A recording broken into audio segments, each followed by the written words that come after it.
In this one, we meet the local wildlife, explore some cool campsites, and taste the local oysters. So far, we'd travelled just over 2,000 kilometres, and we'd be racking up the kilometres as we travelled the Eyre peninsula.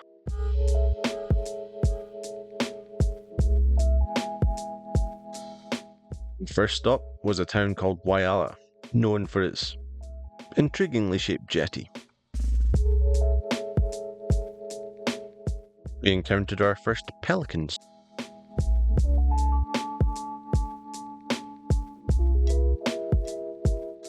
We had heard that the harbour here was great for spotting dolphins. Within about 10 minutes of arriving, that turned out to be true. We spent 3 days in Whyalla, and every day we came down to have a look at the dolphins and found them there.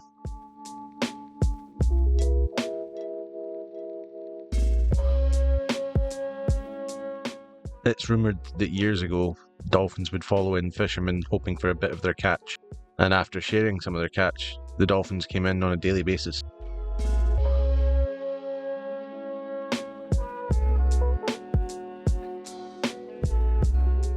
They come in to within a couple of metres of the shore, close enough that you can see and smell their breath each time they take a puff of air.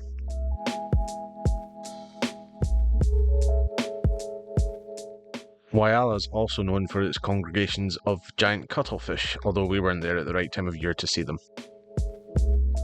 There's probably much more I could show you about Whyalla, but we spent pretty much all our time watching these guys. Headed south, we ended up in Cowell, known for its silo art. It's also known for its mangrove walk, where you can see dolphins, blue swimmer crabs and rays.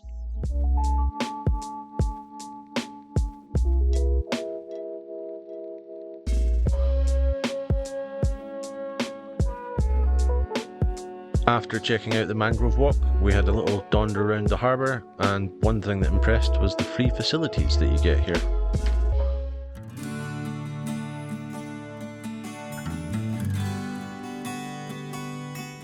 We headed for a campground called Carroll Wells further south. The remains of a water pump and other equipment was strewn across the site. There were also small wells throughout. Early white settlers had noticed that Aboriginals would dig a short way for water. The settlers later developed wells and in 1913 constructed an extraction system. The stuff we saw around the site were the remains of that extraction system.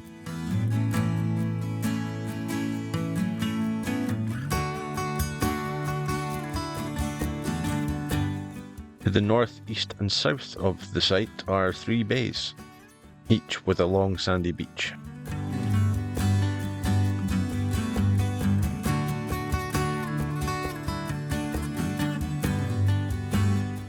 We dondered up to the North Bay and had a little dip to ourselves. Like having your own private beach.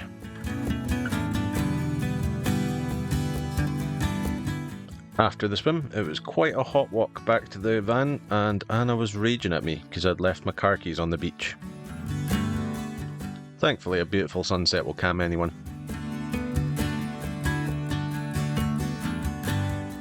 This location made for both a beautiful sunset and sunrise.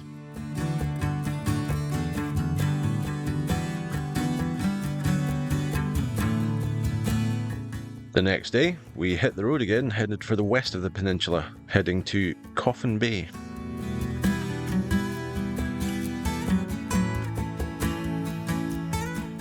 Both being seafood lovers, Coffin Bay was a must, as it's well known for its oysters.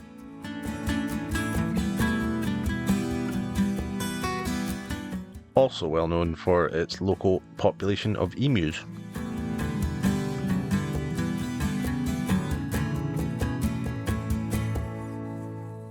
Although not as scary as some of Australia's other bird life, I wasn't going to get too close.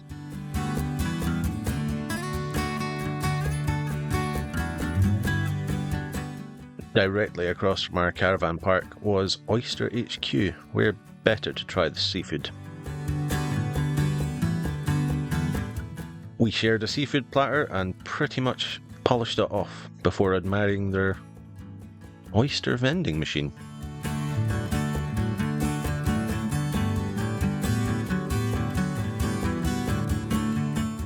Heading up the west coast, we came across another of South Australia's salt lakes. This one was vast.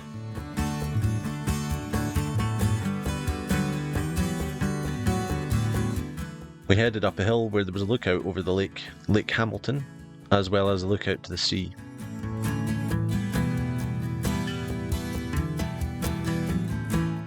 The night's campground was at a place called Tommy Rough Shoal. At $15 a night, not bad considering it had a free private beach. Our campsite for tonight, just through those dunes there. There's a few people around, but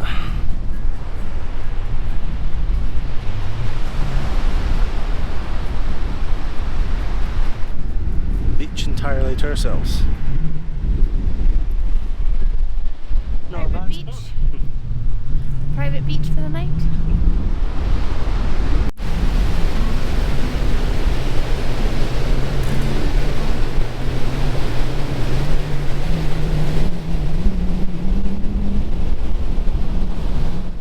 Great Ocean Tourist Drive today, not to be confused with Great Ocean Road in Victoria. This is in South Australia on the Eyre Peninsula.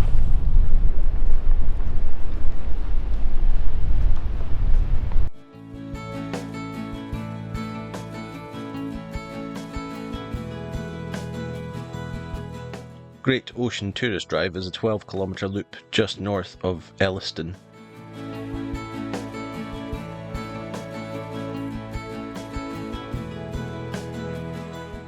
What started as a sculpture competition has now led to some of them becoming permanent at various pull-ins along the way.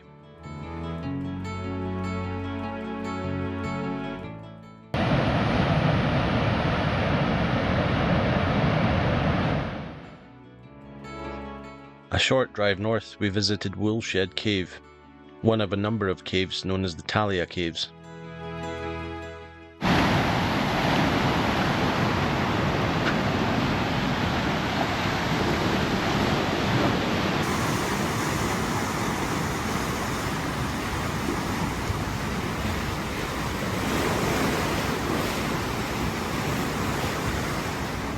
We are in Streaky Bay. Caravan site's just there, and then Oh my god.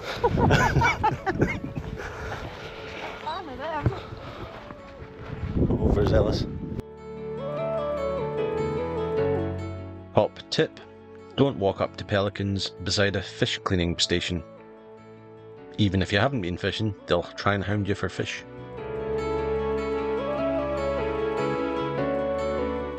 Streaky Bay is a picturesque town with a fantastic jetty, unfortunately closed when we were there, so we headed out of town to a nearby walk that had blowholes.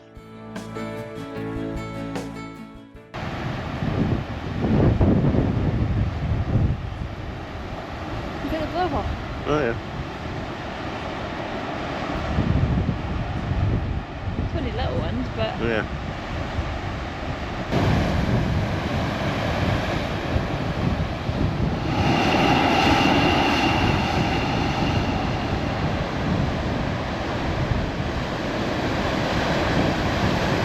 you can see the blowholes anymore. There's so much surf coming in.